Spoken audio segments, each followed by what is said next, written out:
లేని వారు ఉన్నారు. పెన్షన్లు 2000 ఎవరికి వస్తున్నాయి, రైతు బంధు 10,000 ఎవరికి వస్తున్నాయి, అదంతా డేటా మీ దగ్గర ఉన్నది, గవర్నమెంట్ దగ్గర. ఆ అవకాశం ఉన్నా మీరు హామీలు అమలు పలచలేక దాన్ని కాలయాపన చేయడానికి ఒక ప్రజాపాలన అని ఒకని పెట్టి ఇవాళ ప్రజలందరినీ కూడా రోడ్ల మీద తెచ్చినారు. మీరు అవసరం లేదు, అప్లికేషన్లు తీసుకునాల్సిన అవసరం లేదు. చాలా మీ హామీలకు ఆల్రెడీ ఉన్నాయే, దాన్ని పెంచుతాము అని చెప్పినారు. ఆ డేటా మీ దగ్గర ఉన్నది. డైరెక్ట్గా పెంచితే సరిపోతుంది. 10,000 రైతు బంధు, 15,000 రూపాయలు రైతు భరోసా చేయొచ్చు, 2,000 పెన్షన్, 4,000 రూపాయలు పెన్షన్ చేయొచ్చు.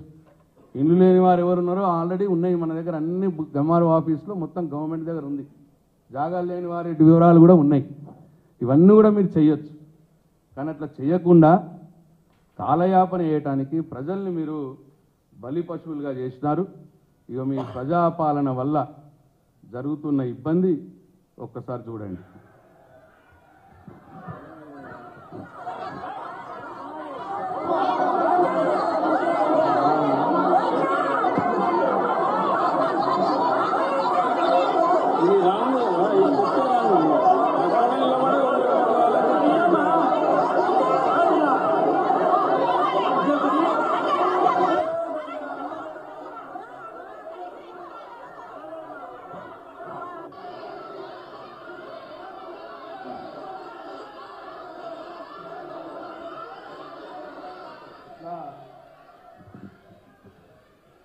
ప్రజాపాలనలో దరఖాస్తు ఫారాలు దొరకక కొంతమంది, దొరికిన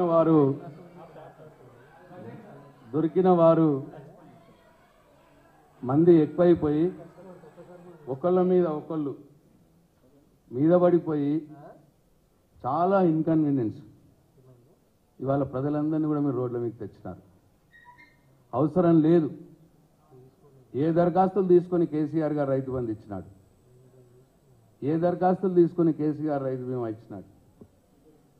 ఇట్లా దరఖాస్తులు అవసరం లేని వాటికి కూడా మీరు దరఖాస్తులు తీసుకొని కాలయాపన చేయడానికి ప్రజల్ని వాళ్ళ రోడ్ల మీకు తెచ్చినారు. ఇదే మీరు చేసింది 4 రోజుల పరిపాలనలో. అట్లనే ఇంకొకటి అన్నారు, పేదల గొంతుక వింటూ యువత భవితకు దారులు వేస్తూ మహాలక్ష్ముల మన ఆడబిడ్డల ముఖంలో ఆనందాలు చూస్తూ రైతుకు భరోసా ఇస్తూ అన్నమాట మాట్లాడి. ఇక మహాలక్ష్మి ఉంది, దాంట్లో 3 అంటే మొత్తం 420 హామీలో ఇవాళ మీరు అమలు చేస్తున్నది ఒక మహాలక్ష్మి ఒకటే. మహాలక్ష్మిలో ఫ్రీ బస్సు ఒకటి. మహాలక్ష్మిలో ఆడవాళ్ళకు ఫ్రీ బస్సు ఉంది, 2,500 మహిళలకు పెన్షన్ ఉంది, అట్లనే 4,000 రూపాయల పెన్షన్ ఉంది. ఈ 3లో మీరు ఇస్తున్నది కేవలం ఫ్రీ బస్, కేవలం గ్యాస్ సిలిండర్. ఇవాళ మీరు ఇస్తున్నది కేవలం ఫ్రీ బస్సు. ఆ ఫ్రీ బస్సు దాని కథ ఎట్లున్నదో కూడా చూడండి. మీరు అనాలోచితంగా